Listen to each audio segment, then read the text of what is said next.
Olá, meus queridos alunos, amigos.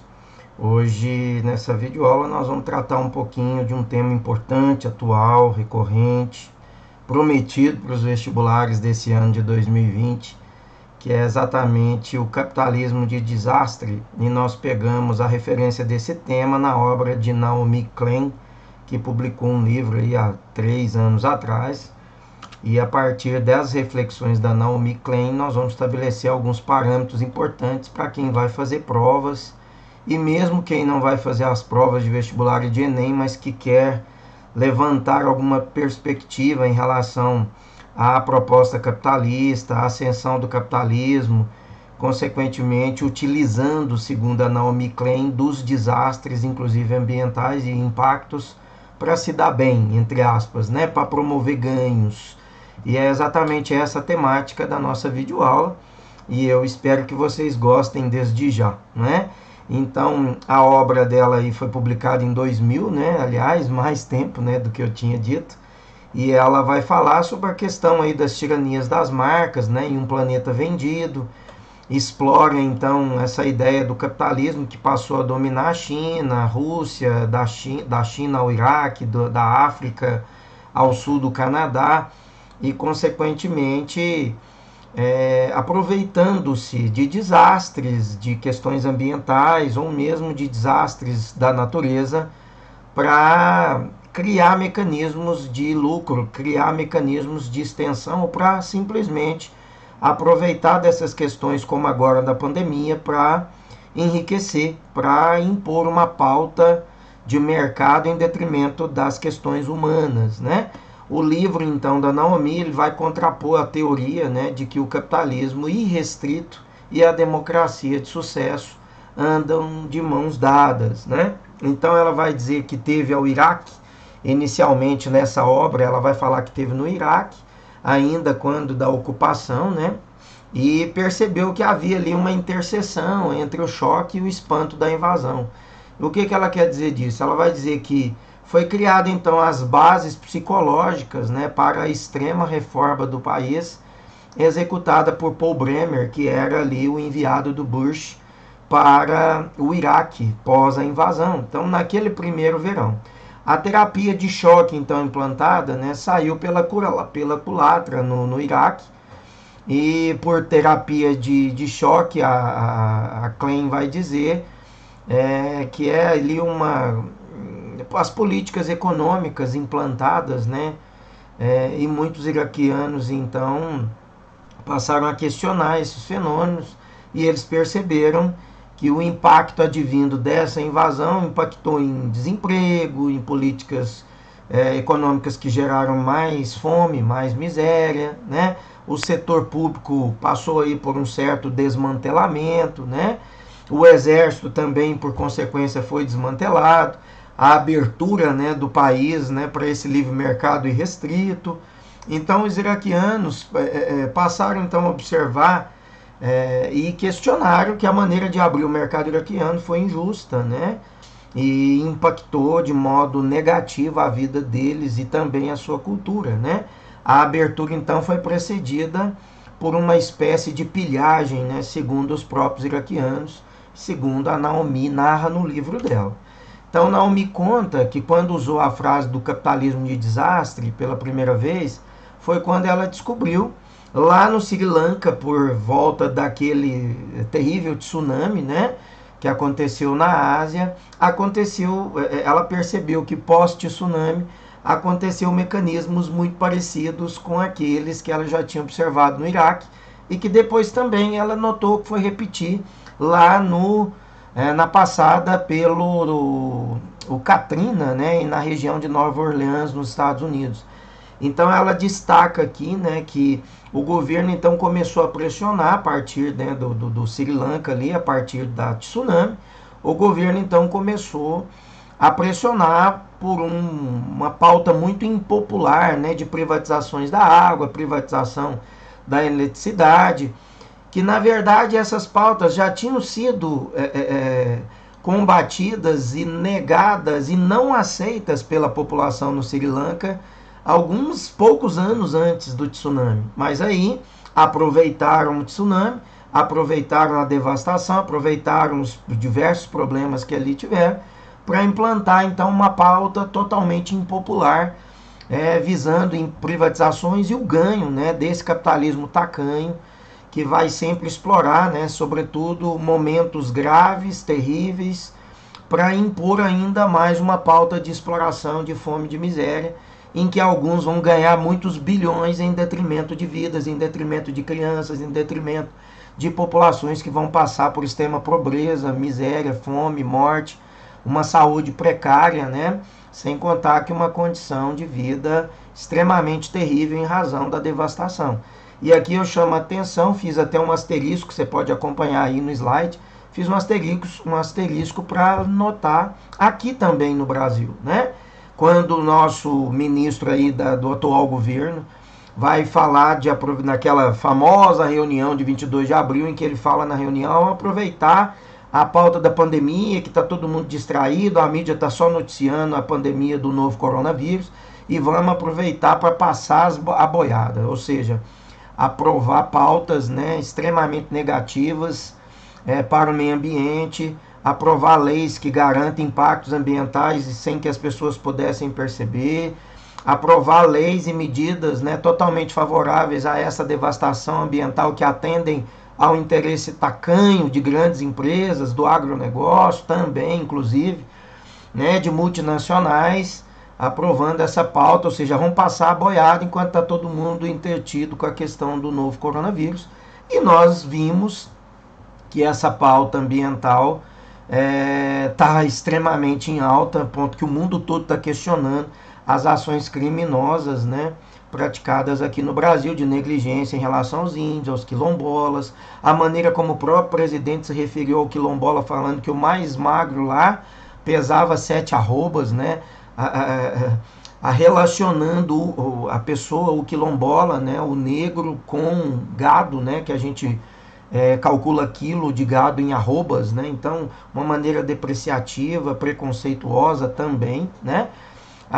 O Pantanal em chama, os animais morrendo, a Amazônia toda depedrada, madeira, mineração, queimadas, e o governo fazendo de sonso, e o vice-presidente fazendo de sonso, criando um videozinho, colocando o mico-leão dourado como sendo pertencente, né, à fauna da Amazônia, e ele pertence à região ali da Serra, né, do Mar e tal. Então, quer dizer, há uma Serra Atlântica, né, da Mata Atlântica.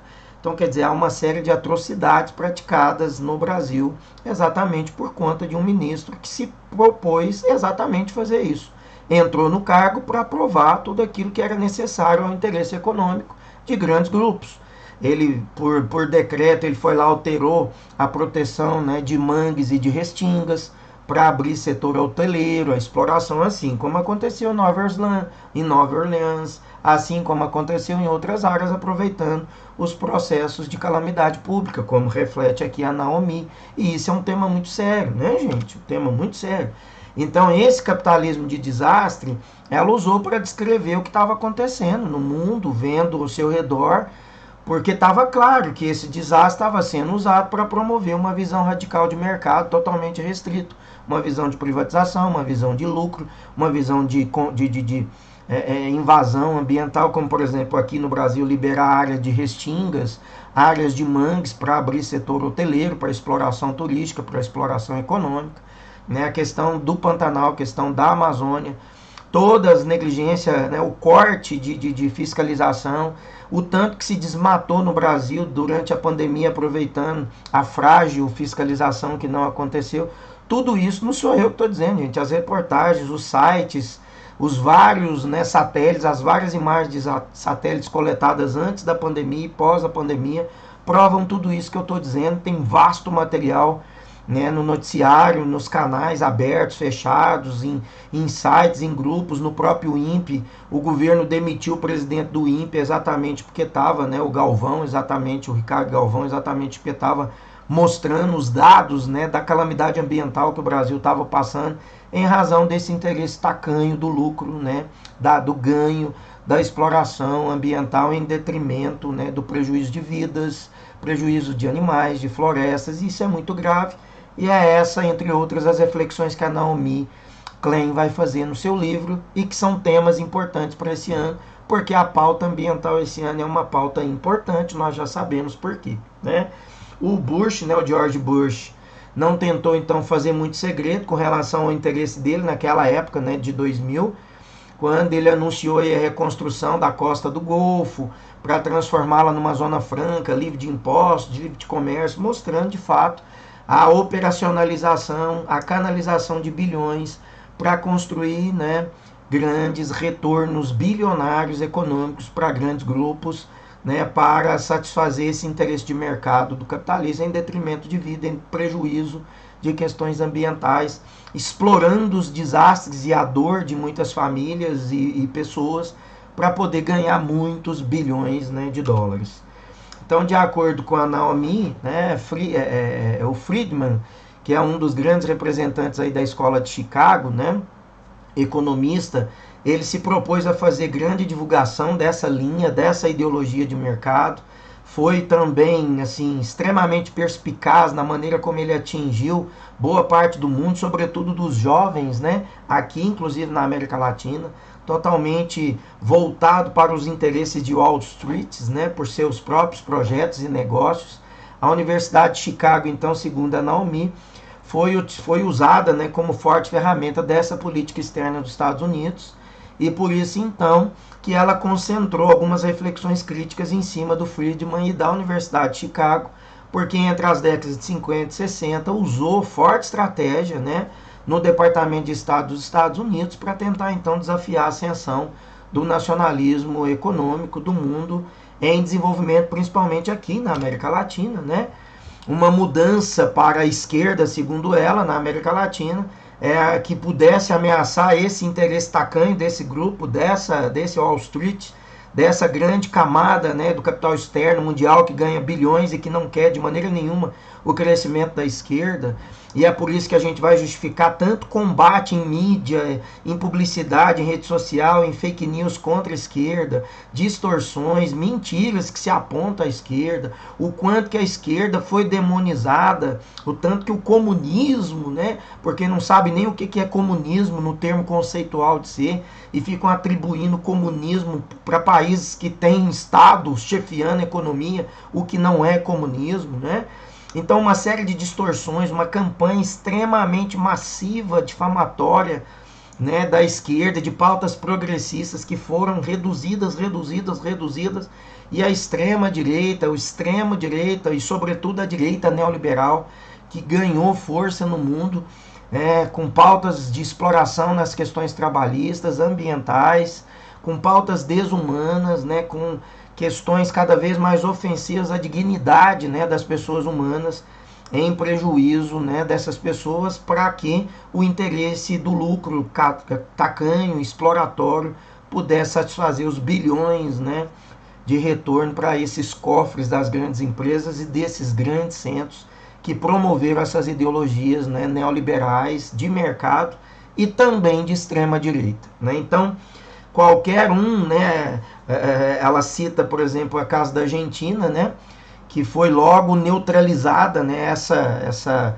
escola, né, de Chicago neutralizou a ascensão, né, de esquerda na Argentina, como em todos os outros países, inclusive aqui no Brasil, inclusive promovendo bolsas, dando bolsas para estudantes latino-americanos para que fossem formados dentro da ideologia de mercado, e quando eles voltavam para os seus países de origem, eles eram os primeiros a serem os promotores, né, dessas mudanças e coniventes, inclusive, com golpes militares, né, como ela própria vai apontar, né, golpes militares. Olha aqui, ó, essa pacífica batalha de Teias não derrotou a esquerda na América Latina, e então tivemos as ondas dos golpes militares no Chile, no Brasil, na Bolívia, na Venezuela, né, muitos apoiados pela CIA. Nós estamos vendo agora várias denúncias, inclusive na Lava Jato de Curitiba, né, de mais uma vez FBI, CIA, grupos que estão afinados, né, com juízes e os procuradores da Lava Jato para acontecer toda essa, entre aspas, né, punição, combate à corrupção né, com desvios aí de vários recursos. A Petrobras, por exemplo, chegou a pagar 26 bilhões, né, de multa para o FBI nos Estados Unidos, e propina, acusação de propina, inclusive para procuradores dentro da Lava Jato, né? E tudo que a Lava Jato também resultou, tirando, né, candidatos de esquerda da eleição em 2018, e uma série de consequências, né, que a gente já sabe que isso agora está vindo à tona. A Vaza Jato, né, e o Intercept Brasil revelou conversas de juízes, de procuradores, mostrando ali que de fato houve um certo conluio, né, inclusive com a participação do FBI, documentos agora que foram autorizados pelo STF para que as defesas desses acusados possam ter acesso e aí sim saber o que houve por detrás dos acordos de leniência, que está bem enfronhado, né, está bem ligado com essa questão aqui do vídeo dos impactos das questões ambientais. Então, muitos foram treinados aí nos Estados Unidos, nós sabemos de procuradores e o próprio juiz da Lava Jato que foi ser treinado nos Estados Unidos, né? Então tá aí, claro, essa ligação. Chefes do Banco Central, ministro de Estado, ministro de Finanças, né?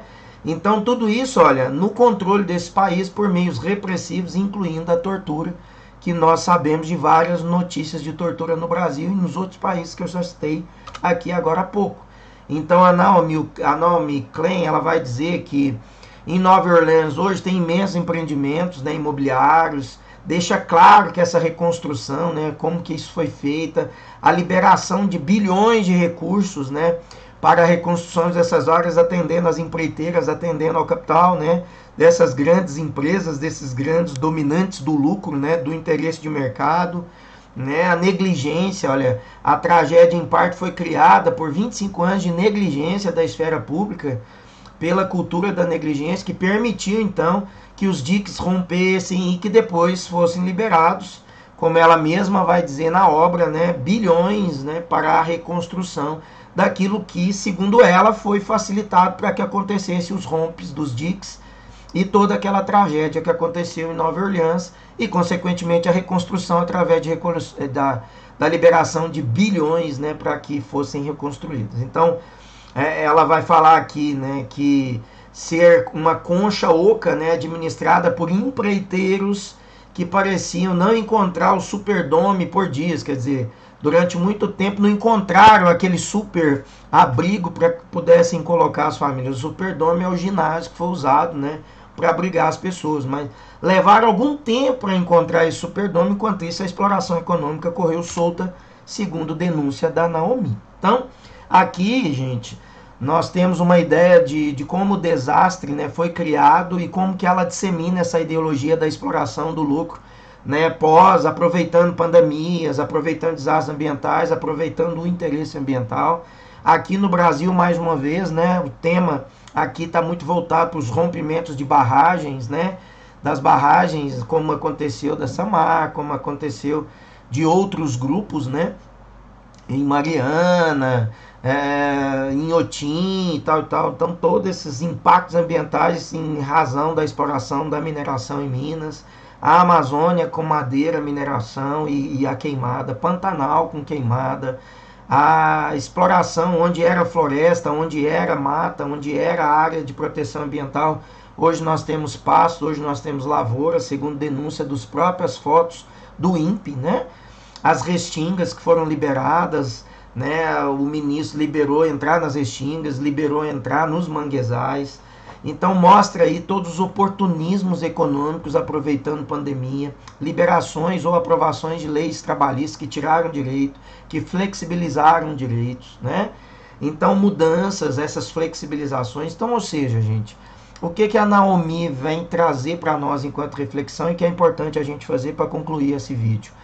Todo o uso, né, desse capitalismo de desastre, aproveitando os impactos ambientais, aproveitando os desastres ambientais, aproveitando de pandemias ou de problemas, né, como crises, como a própria pandemia agora para aprovar leis que tiram direito, para aprovar leis que garantem lucro ou para liberar bilhões para grandes grupos econômicos que aproveitam desses grandes desastres, como Katrina, como Sri Lanka, como Iraque. Aqui no Brasil a gente vê o interesse tacanho de grupos que ganharam bilhões aproveitando desses grandes acontecimentos, desses tristes acontecimentos e catástrofes ambientais. Tá claro? Essa é a reflexão importante. Existem algumas outras reflexões, mas o vídeo fica muito grande. Eu espero que eu possa ter ajudado nessa reflexão ligada ao meio ambiente, ligada à obra da Naomi Klein. E nós nos vemos em breve num outro vídeo. Tudo de bom.